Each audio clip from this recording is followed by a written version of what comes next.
నేను doctor గీతాప్రియ, assistant director కోళ్ళ విభాగం కడప. ఈరోజు మనం కోళ్ళకి పోషకాహారం ఇవ్వటం వల్ల కలిగే లాభాల గురించి తెలుసుకుందాం. పోషకాహారం అంటేనే విటమిన్స్, మినరల్స్, ప్రోటీన్స్తో కూడిన ఆహారం.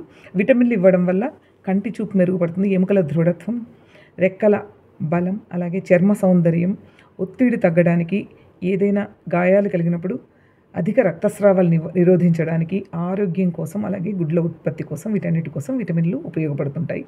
ప్రోటీన్స్ ఇవ్వడం వల్ల కండరాలు తయారీ అయ్యి ఎదుగుదలకి, బలంగా పెరగడానికి, బలంగా ఉండటానికి, బరువు పెరగడానికి, అలాగే గుడ్ల ఉత్పత్తికి ఉపయోగపడతాయి. ప్రోటీన్ ఆహారం అంటేనే మనకు సోయాబీన్, వేరుశనగ చెక్క గుర్తొస్తుంది. వీటిని ఖచ్చితంగా మనం ఆహారంలో ఉంచాలి. అలాగే మినరల్స్ ఎక్కువ మోతాదులో అవసరమయ్యే కాల్షియం, ఫాస్ఫరస్, సోడియం లాంటి మ్యాక్రో మినరల్స్, అలాగే తక్కువ మోతాదులో అవసరమయ్యే కాపర్, ఐరన్, జింక్ లాంటి మైక్రో మినరల్స్ని ఉండేలా చూసుకోవాలి ఆహారంలో. ఇవి ఇవ్వటం వల్ల ఎముకల తయారీ బాగా ఉంటుంది, అలాగే గుడ్ల ఉత్పత్తి ఎక్కువ ఉంటుంది. గుడ్ల మీద పెంకు తయారీ కూడా, కఠినమైన పెంకు తయారీ బాగా ఉండి స్ట్రాంగ్గా గుడ్లు ఉంటాయి.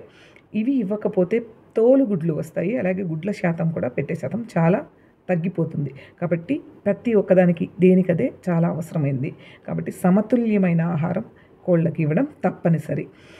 ఈ సమతుల్యమైన ఆహారం ఇచ్చేటప్పుడు మనకు ప్రోటీన్ ఎంత శాతం ఉండాలి, మినరల్స్ ఎంతవరకు ఇవ్వాలి, ఆ మోతాదులో ఇస్తూ ఉండాలి. వీటికి తోడుగా మల్టీవిటమిన్స్ వారానికి ఒకసారి, అలాగే లివర్ టానిక్ కూడా ఇస్తూ ఉండాలి. నెలకొకసారి నట్టల మందు కూడా తాపిస్తూ ఉండాలి. ఇలాంటి మరిన్ని వివరాలకు ఏపీ స్టేట్ హ్యాచరీని సంప్రదించగలరు. Thank you.